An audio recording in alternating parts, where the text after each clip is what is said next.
Assalamualaikum warahmatullahi wabarakatuh. Halo teman-teman, perkenalkan nama saya Adi Kurniawan, mahasiswa Universitas Asa Indonesia dengan nomor NIM 2200302011. Pada kesempatan kali ini, saya akan mempresentasikan buku kerja saya yang ke-7, 8, dan 9, mata kuliah Kewirausahaan 2. Oke, tidak berpanjang lebar, mari kita bahas. Baik teman-teman, di sini saya akan menjelaskan bagaimana sih cara membangun usaha yang efektif. Di sini brand saya sendiri atau produk atau unit usaha saya yaitu Eat Simply Cloud Kitchen by Adi Kurniawan. Dan di sini saya lampirkan logo-logo daripada brand saya. Bisa dilihat teman-teman, ini adalah contoh-contoh dari brand saya. Oke, saya lanjut. Ini adalah penampakan buku kerja ke-7 KWU2 Kewirausahaan bergerak dari sebuah ide menjadi sebuah usaha.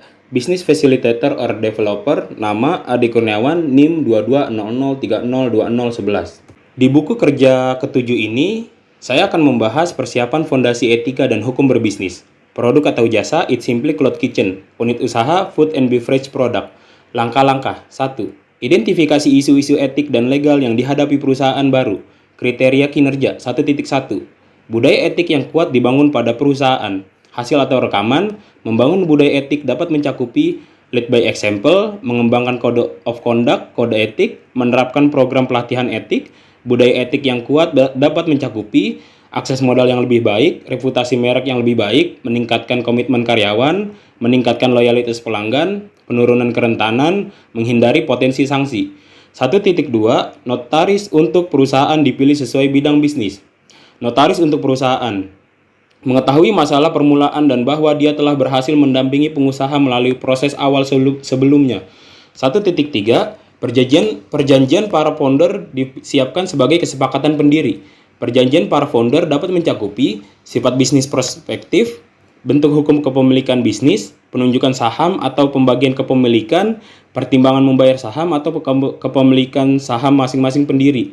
1.4. Perselisihan hukum dihindari. Perselisihan hukum dapat dihindari dengan hindari undercapitalization, tetapkan standar dan kesepakatan hukum. Di sini ada 2 poin. Poin yang pertama, perjanjian non-disclosure mengikat karyawan atau pihak lain, seperti pemasok untuk tidak mengungkapkan rahasia dagang perusahaan. Poin kedua, perjanjian mencegah seseorang bersaing dengan mantan majikan untuk jangka waktu tertentu. Baik, saya lanjut. Nomor 2, memilih bentuk organisasi. 2.1, bentuk organisasi bisnis diidentifikasi. Bentuk organisasi dapat mencakupi sole proprietorship, kepemilikan tunggal, partnership, corporation, dan limited liability company, perseroan terbatas. 2.2, isu-isu dipertimbangkan dalam memilih bentuk hukum kepemilikan bisnis. Isu-isu memilih bentuk organisasi dapat mencakupi biaya pendirian dan pemeliharaan formulir hukum, jumlah dan jenis investor yang terlibat, pertimbangan pajak, transferabilitas bisnis di masa depan. Nomor 3, mendapatkan lisensi dan izin usaha. 3.1, persyaratan izin usaha dipenuhi. Persyaratan izin usaha dapat mencakupi yang pertama, syarat pengajuan SIUP online untuk perseroan terbatas (PT), fotokopi KTP direktur utama atau penanggung jawab perusahaan atau pemegang saham. Fotokopi kartu keluarga kakak jika penanggung jawab adalah perempuan. Fotokopi nomor pokok wajib pajak atau NPWP. Surat keterangan domisili usaha SITU.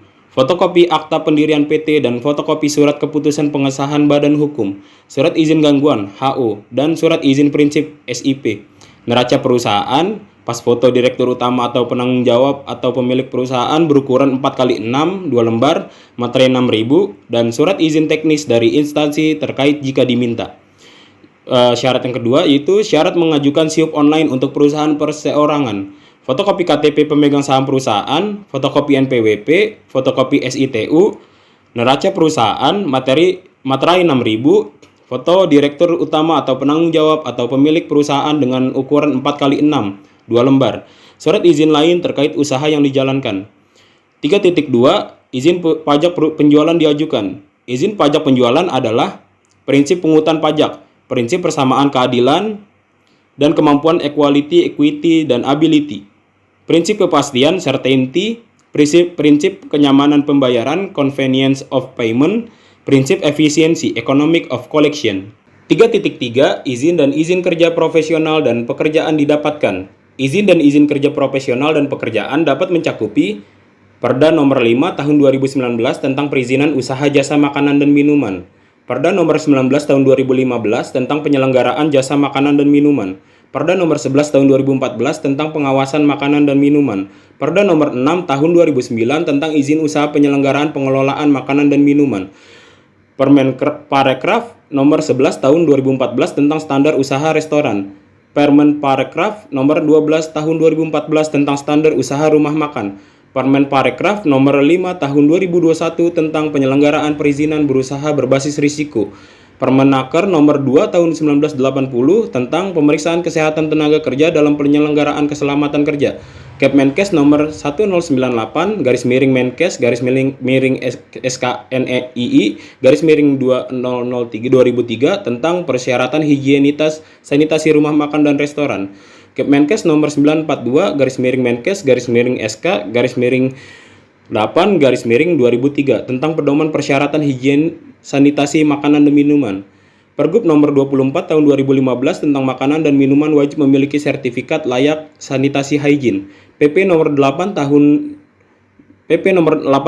tahun 2019 tentang keamanan pangan, PP nomor 28 tahun 2004 tentang keamanan mutu dan gizi pangan, PP nomor 52 tahun 2012 tentang sertifikasi kompetensi dan sertifikasi usaha di bidang pariwisata, PP nomor 27 tahun 2012 tentang izin lingkungan, PMP nomor 7 tahun 1964 tentang syarat kesehatan, kebersihan, dan penerangan dalam tempat kerja, UU nomor 20 tahun 2008 tentang usaha mikro, kecil, dan menengah atau UMKM, UU nomor 18 tahun 2012 tentang pangan, UU nomor 33 tahun 2014 tentang jaminan produk halal, UU nomor 8 tahun 1999 tentang perlindungan konsumen, UU nomor 13 tahun 2003 tentang ketenaga kerjaan, UU nomor 1 tahun 1970 tentang keselamatan kerja, dan UU nomor 11 tahun 2020 tentang cipta kerja. Baik teman-teman, kita lanjut ke buku kerja ke-8. Di buku kerja ke-8 ini, kita akan membahas mengenai menilai kekuatan dan kewajiban keuangan perusahaan baru, unit usaha food and beverage product atau jasa, It's Simply Cloud Kitchen, tanggal 16 November 2022. Elemen 1. Identifikasi pengelolaan keuangan. 1.1. Tujuan keuangan perusahaan diidentifikasi. Statusnya baik, sedang, kurang. Profitabilitas baik, likuiditas baik, efisiensi baik, namun stabilitas sedang. 1.2. Proses pengelolaan keuangan diidentifikasi. Preparasi laporan. Laporan pendapatan baik, neraca baik, laporan cash flow baik. Preparasi perakiraan keuangan. Pendapatan baik, pengeluaran baik, belanja modal baik. Preparasi proforma laporan keuangan. Laporan proforma pendapatan baik, laporan proforma neraca baik, laporan proforma cash flow baik. Analisa berjalan dari hasil-hasil keuangan, rasio analisis baik, mengukur hasil dibanding rencana baik, mengukur hasil-hasil dengan norma industri baik.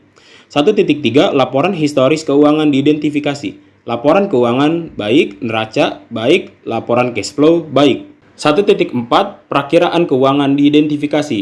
Laporan keuangan historis perusahaan diikuti oleh persiapan perakiraan baik. Perkiraan penjualan untuk perusahaan baru didasarkan pada perkiraan penjualan dan rata-rata industri yang baik atau pengalaman memulai usaha, statusnya baik. Perkiraan penjualan untuk perusahaan yang ada didasarkan pada 1. Catatan penjualan terdahulu, 2. Kapasitas produksi dan permintaan produk saat ini, dan 3. Faktor apapun yang akan mempengaruhi kapasitas produk dan permintaan produk masa depannya, statusnya baik. 2. Identifikasi proforma laporan keuangan. 2.1. Laporan proforma diidentifikasi. Proforma laba rugi, statusnya baik. Proforma pendapatan, statusnya baik. Proforma neraca, statusnya baik. Dan proforma arus kas, statusnya baik. 2.2. Rasio analisis diidentifikasi. Likuiditasnya baik. Efisiensi operasinya, statusnya baik. Profitabilitas, statusnya baik. Bisa kita tarik kesimpulan dan saya rekomendasikan, yaitu usaha It's Simply Cloud Kitchen ini layak untuk dilanjutkan.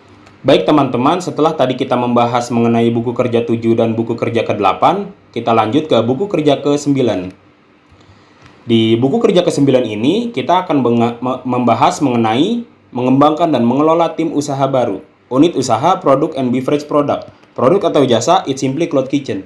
Langkah 1. Rencana staffing, kriteria kinerja, hasil atau rekaman hasil. 1.1 Kategori okupasi diidentifikasi sesuai dengan persyaratan bisnis sebagaimana diuraikan dalam rencana bisnis. 1.2 Tanggung jawab okupasi diidentifikasi untuk 1.3 Tugas okupasi diidentifikasi untuk 1.4 Persyaratan okupasi diidentifikasi untuk 1.5 Kebutuhan pelatihan okupasi diidentifikasi untuk 1.6 Jumlah tenaga kerja diidentifikasi untuk setiap okupasi 1.7 Perkiraan mulai bekerja diidentifikasi untuk setiap okupasi 1.8 FTE full time equivalent diidentifikasi untuk setiap okupasi 1.9 Perkiraan durasi kontrak diidentifikasi untuk setiap okupasi. Oke, untuk yang poin 1 ini saya akan membahas nanti di akhir video. Nomor 2, rekrutmen, pelantikan, pelatihan, dan mempertahankan tim. 2.1 Rencana seleksi dibuat berdasarkan kriteria seleksi, kebutuhan bisnis, dan persyaratan hukum. Rencana seleksi mengiklankan lowongan untuk kebutuhan staf, mengadakan panel seleksi, mengembangkan pertanyaan wawancara, pelamar terpilih, jadwalkan wawancara, dan beritahu orang yang relevan tentang waktu, tanggal, dan tempat.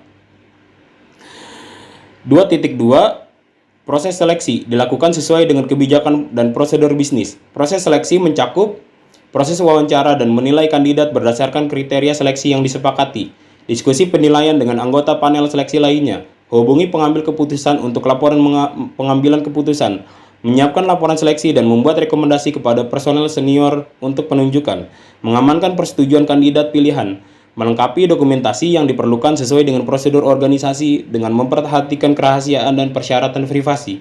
2.3 Internalisasi atau induksi anggota tim dilakukan untuk menyadari tanggung jawab dan persyaratan kinerja mereka sesegera mungkin dan mengambil kesempatan untuk melatih anggota tim yang tidak terbiasa dengan prosedur bisnis.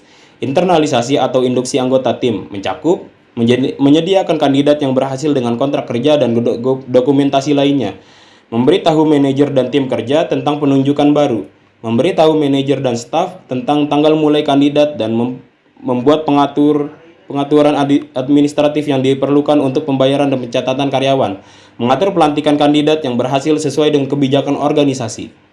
Nomor 3, memenuhi kewajiban hubungan industrial. 3.1 Hak dan kewajiban di tempat kerja dari pemberi kerja dan karyawan, diidentifikasi sesuai dengan persyaratan hukum dan kode praktik. Hak dan kewajiban di tempat kerja dari pemberi kerja dan karyawan mencakup hak memperoleh upah, hak mendapatkan kesempatan dan perlakuan yang sama, hak mendapatkan pelatihan kerja, hak penempatan tenaga kerja, hak memiliki waktu kerja yang sesuai, hak mendapatkan kesehatan dan keselamatan kerja, hak mendapatkan kesejahteraan, hak untuk cuti, dan yang terakhir hak khusus karyawan perempuan. Dan ada kewajiban juga, yaitu kewajiban ketaatan, kewajiban konfidensialitas, dan yang terakhir kewajiban loyalitas. 3.2 Prinsip hubungan industrial dikembangkan secara positif dan konstruktif.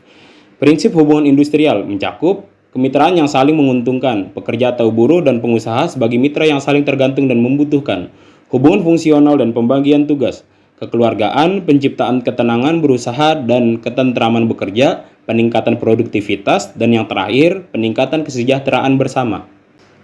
Nomor 4, mengelola staf. 4.1 Alasan pengembangan staf diidentifikasi. Alasan pengembangan staf, efisiensi, konsistensi, mengatasi kelemahan, kepercayaan diri. 4.2 Strategi dan program pengembangan staf dikembangkan. Strategi pengembangan staf memberikan kesempatan pada setiap karyawan untuk menyalurkan ide dan gagasan pribadi mereka, memberikan penghargaan atau reward kepada karyawan, mengadakan program pelatihan bagi karyawan. Program pengembangan staf, yaitu pelatihan dan IDP. 4.3 Program pelatihan dilakukan. Program pelatihannya mencakup orientasi pekerjaan, in-service education, dan pelatihan untuk fungsi khusus. 4.4 Evaluasi dilakukan terhadap strategi dan program pengembangan staf dievaluasi. Evaluasinya diidentifikasi dan libatkan pemangku kepentingan utama dan jelaskan kegiatan dan tujuan pengembangan staf. 5. Meninjau kinerja tim. 5.1 Hasil kinerja diidentifikasi kesesuaiannya dengan kinerja bisnis. Hasil kinerja, pencapaian tujuan dan sasaran yang telah ditentukan sebelumnya. Efisiensi penggunaan sumber daya dalam menghasilkan barang dan jasa. Kualitas barang dan jasa. 5.2 Kompetensi diidentifikasi untuk meningkatkan kinerja tim. Kompetensi, pengetahuan, keterampilan, sikap. 5.3 Tingkat pergantian staf diidentifikasi. Tingkat pergantian staf itu rendah, di bawah 15%. 5.4 Kekompakan tim diidentifikasi dalam meningkatkan kinerja proyek secara keseluruhan. Kekompakan tim yaitu kolaborasi dan kerjasama. Oke, baik teman-teman. Di sini saya akan menerangkan mengenai rencana staffing yang tadi saya bilang di awal buku kerja ke-9. Rencana staffing, organisasi atau proyek. It's Simply Cloud Kitchen, Tanjung Duren. Alamat atau lokasi, Tanjung Duren, Jakarta Barat. Total tenaga kerja yang diantisipasi, kategori okupasi, tanggung jawab, tugas, persyaratan, kebutuhan pelatihan, jumlah tenaga kerja, perkiraan mulai bekerja, FTA, full time equivalent, perkiraan durasi kontrak. Outlet manager, bertanggung jawab terhadap berjalannya operasional, bertanggung jawab kepada area manager, bertanggung jawab untuk mengatur dan mengelola tim, bertanggung jawab untuk pemesanan barang keperluan outlet, memastikan pelaksanaan standar hygiene di outlet berjalan dengan baik, bertanggung jawab dalam pelaksanaan SOP, bertanggung jawab membuat laporan harian, mingguan, dan bulanan, menjaga performance atau penilaian outlet.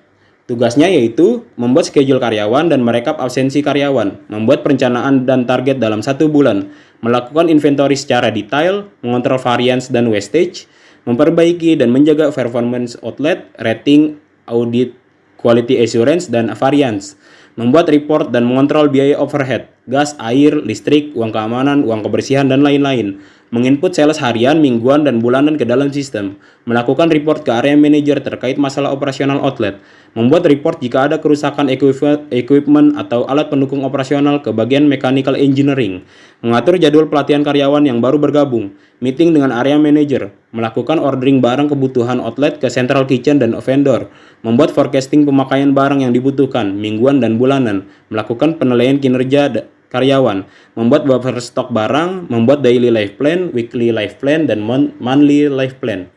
Persyaratannya yaitu pendidikan minimal S1, pengalaman minimal 2 tahun di bidang F&B manager, menguasai Microsoft Excel, mampu menganalisis dan problem solving, bertanggung jawab dan disiplin, memiliki jiwa kepemimpinan dan mampu bekerja secara individu dan tim, good attitude dan good looking, mampu bekerja di bawah tekanan, paham mengenai forecasting dan budgeting. Kebutuhan pelatihan, program pelatihan selama 1 bulan, jumlah tenaga kerja yang dibutuhkan yaitu 1 orang, perkiraan mulai bekerja 12 Desember 2022, FTA yaitu 52 minggu, perkiraan durasi kontrak yaitu 2 tahun. Shifco atau leader kitchen bertanggung jawab terhadap berjalannya operasional, bertanggung jawab kepada outlet manager, bertanggung jawab untuk pemesanan barang keperluan outlet, memastikan pelaksanaan standar hygiene di outlet berjalan dengan baik, bertanggung jawab dalam pelaksanaan SOP, bertanggung jawab membuat laporan harian, mingguan, dan bulanan, bertanggung jawab membantu pekerjaan outlet manager, bertanggung jawab menginput data-data harian, mingguan, dan bulanan ke dalam sistem. Tugasnya yaitu membantu outlet manager dalam menjalankan operasional, memastikan operasional berjalan dengan lancar, melakukan inventory harian, mingguan, dan bulanan, menginput inventory ke dalam sistem, menginput data wastage ke dalam sistem, menginput form peminjaman barang dari atau ke outlet lain ke dalam sistem, menginput form kedatangan barang dari central kitchen dan pihak vendor ke dalam sistem, membuat schedule general cleaning selama 1 bulan beserta pembagian tugasnya, menyusun barang sesuai penempatan barang, dry storage, freezer maupun chiller, menginformasikan produk yang limit dan sold out ke outlet manager. Persyaratannya yaitu pria atau wanita usia maksimal 30 tahun, pendidikan maksimal SMA, SMK sederajat, pengalaman minimal 4 tahun di dunia F&B restoran, berpenampilan menarik, memiliki jiwa leadership, menguasai Microsoft Excel, inisiatif yang tinggi dan pekerja keras, jujur dan bertanggung jawab, mampu bekerja sama baik secara individu maupun tim, memiliki kemampuan komunikasi yang baik dan mampu bekerja di bawah tekanan.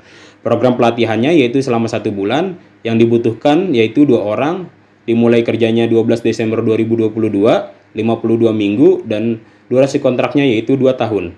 Untuk bagian kasir, bertanggung jawab kepada outlet manager dan Shifco, bertanggung jawab membuat report sales harian, bertanggung jawab merekap produk-produk yang laku terjual, menginformasikan produk yang limit dan sold out ke Shifco.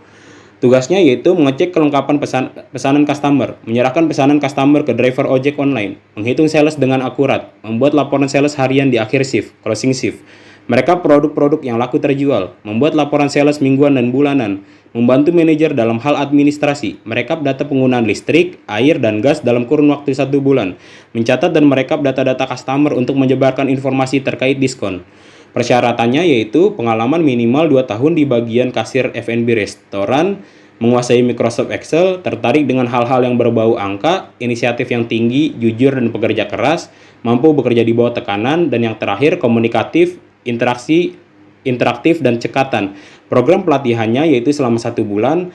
Kru yang dibutuhkan yaitu 3 orang, mulai bekerjanya 12 Desember 2022, FTA-nya 52 minggu, dan durasi kontraknya yaitu 2 tahun. Oke teman-teman, di Cloud Kitchen saya ini, saya membagi tingkatan cook menjadi 3 tingkatan. Cook yang pertama yang akan saya bahas yaitu Cook 3. Cook 3 bertanggung jawab kepada outlet manager dan shift cook, bertanggung jawab terhadap kualitas produk, bertanggung jawab terhadap kebersihan produk dan kebersihan area kerja, bertanggung jawab menyusun barang sesuai FIFO dan FEFO, bertanggung jawab menjalankan SOP sesuai dengan prosedur perusahaan, bertanggung jawab meningkatkan kualitas produk. Tugasnya yaitu menguasai semua brand yang ada di outlet, yaitu 10 brand, memastikan operasional berjalan dengan lancar, memastikan Cook 2 dan Cook 1 membuat pesanan sesuai dengan SOP, menerima dan menandatangani form kedatangan barang atau receiving, menghitung kuantiti barang yang datang dari central kitchen maupun pihak vendor, membantu Shifco menyusun barang sesuai penempatan barang, mulai dari dry storage, freezer, maupun chiller, melakukan quality control, mengecek pesanan sebelum pesanan diserahkan ke driver. Persyaratannya yaitu pria atau wanita usia maksimal 30 tahun, pendidikan minimal SMA, SMK sederajat, pengalaman minimal 4 tahun di dunia F&B restoran, berpenampilan menarik, inisiatif yang tinggi dan pekerja keras, jujur dan tanggung jawab, mampu bekerja sama baik secara individu maupun tim, memiliki kemampuan komunikasi yang baik, dan mampu bekerja di bawah tekanan. Program pelatihannya yaitu selama 2 minggu, dibutuhkannya 4 orang, mulai bekerjanya 12 Desember 2022, FTA-nya 52 minggu, dan durasi kontrak 2 tahun. Cook 2 memiliki tanggung jawab yaitu bertanggung jawab terhadap kualitas produk, bertanggung jawab terhadap kebersihan produk dan kebersihan area kerja, bertanggung jawab menjalankan SOP sesuai dengan prosedur perusahaan, bertanggung jawab terhadap proses pengolahan produk, bertanggung jawab terhadap proses pembuatan produk. Tugasnya yaitu menguasai minimal 6 brand dari total 10 brand, membuat pesanan sesuai dengan SOP, menyelesaikan pesanan sesuai dengan urutan, menyusun produk berdasarkan FIFO dan FIFO-nya, menerapkan clean as you go setiap kali selesai membuat pesanan, membuat preparan untuk shift opening maupun shift closing, menjaga kebersihan area section masing-masing, melakukan general cleaning seminggu sekali, membuat preparan berdasarkan prep chart dan cooking chart. Persyaratannya yaitu pria atau wanita usia maksimal 30 tahun, pendidikan minimal SMA, SMK sederajat, pengalaman minimal 2 tahun di dunia F&B restoran, inisiatif yang tinggi dan pekerja keras, jujur dan bertanggung jawab, mampu bekerja sama baik secara tim maupun individu, memiliki kemampuan komunikasi yang baik dan mampu bekerja di bawah tekanan. Program pelatihannya yaitu selama 2 minggu.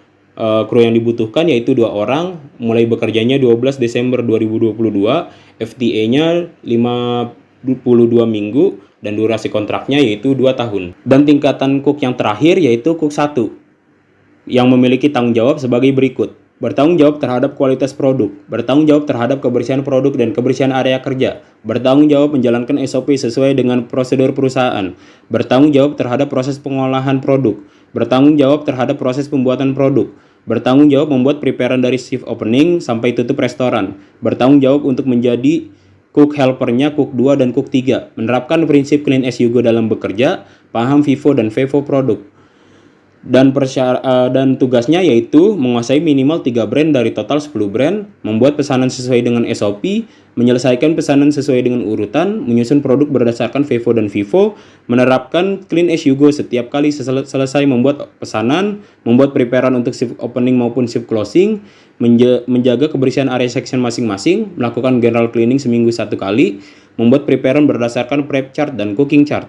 Persyaratannya yaitu pria atau wanita usia maksimal 30 tahun, pendidikan minimal SMA, SMK atau sederajat, fresh graduate jurusan tata boga lebih diutamakan, pengalaman minimal 1 tahun di dunia F&B restoran, berpenampilan menarik, inisiatif yang tinggi dan pekerja keras, jujur dan bertanggung jawab, mampu bekerja sama baik secara individu maupun tim, memiliki kemampuan komunikasi yang baik dan mampu bekerja di bawah tekanan. Program pelatihannya yaitu selama 2 minggu, kru yang dibutuhkan 3 orang, dimulai bekerjanya 12 Desember 2022, FTA-nya 52 minggu, dan durasi kontraknya 2 tahun. Baik teman-teman, demikianlah presentasi yang dapat saya sampaikan. Jika ada kritik dan saran dapat melalui email saya yaitu adeabana135@gmail.com, dan dapat melalui nomor telepon saya yaitu 087874773350. Terima kasih atas perhatiannya, kurang lebihnya mohon maaf. Wassalamualaikum warahmatullahi wabarakatuh.